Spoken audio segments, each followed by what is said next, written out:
মহুয়া ছড়ি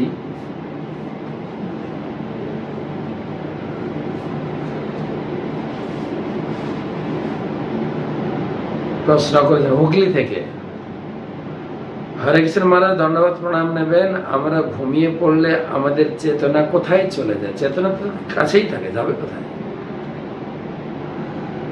চেতনা তো অবশ্যই থাকে, নিদ্রিত অবস্থা থাকে। আবার যখন আমরা ঘুম থেকে উঠি চেতনা চলতে, যেরকম আমাদের মোবাইল আমরা বন্ধ করে দিই, কিন্তু মোবাইলের টাইম তো চলতে থাকে।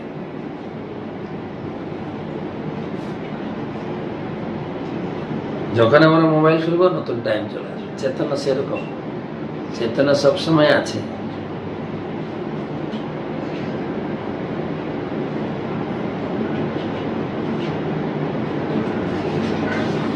পরবর্তী প্রশ্ন করেছেন সুদর্শন জেনা। আমার একটা প্রশ্ন ছিল, আমি একজন স্বর্ণ শিল্পী, মুম্বাইতে থাকি, তুলসীতে জল আর একাদশী পালন ছাড়া আর কিছুই করতে পারি না, আমার কি করার? আরে আরো দুটো তো ভালো কাজ আছে। ভালো কাজ হচ্ছে আপনার হরিনাম জপ, আর হচ্ছে হরিশাস্ত্র অধ্যয়ন। তিনটে কাজ মহাপ্রভু বলেছেন। বল কৃষ্ণ, ভজ কৃষ্ণ, কর কৃষ্ণ শিক্ষা। কৃষ্ণ নাম জপ, কৃষ্ণ পূজা, আর কৃষ্ণ শাস্ত্র, গীতা ভাগবত অধ্যায়ন। আপনি অবশ্যই হরিনাম করবেন, গীতা ভাগবত পড়বেন, আর কৃষ্ণ পূজা করবেন। বাকি যা করছেন সেটাও তার সঙ্গে যুক্ত হবে।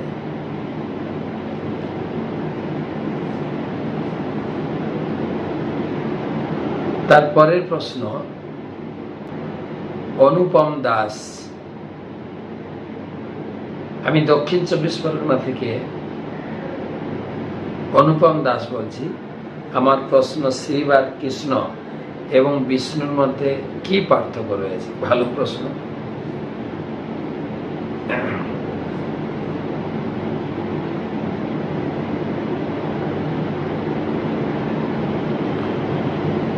ভগবান কৃষ্ণ হচ্ছেন এতে চাংশ কলাপ পুংস কৃষ্ণস্থ ভগবান। কৃষ্ণ হচ্ছেন সবার ঈশ্বর। ব্রহ্মা নিজে বলেছেন যে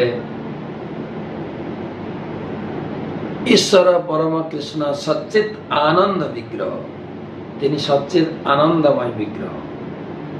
ভগবান কৃষ্ণ এই জগৎ পালনের জন্য 3 রূপে, গুণাবতার রূপে প্রকাশিত হয়েছে। রজগুণের অবতার হচ্ছেন ব্রহ্মা, তিনি জগৎ সৃষ্টি করেন। সত্যগুণের অবতার হচ্ছেন বিষ্ণু, তিনি জগতের সৃষ্ট জগৎকে পালন পোষণ করেন। আর যখন এই জগৎ ধ্বংসের সময় হয়, শিব তমগুণের কর্তা, তিনি জগৎকে ধ্বংস করেন। তো ব্রহ্মা বিষ্ণু মহেশ্বর ভগবান কৃষ্ণের প্রকাশ।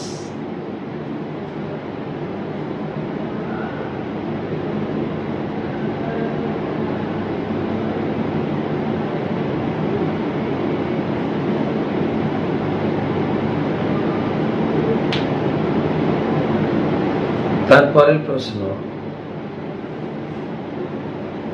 সুরঞ্জন কৃষ্ণ দাস, সাতক্ষীরা, বাংলাদেশ।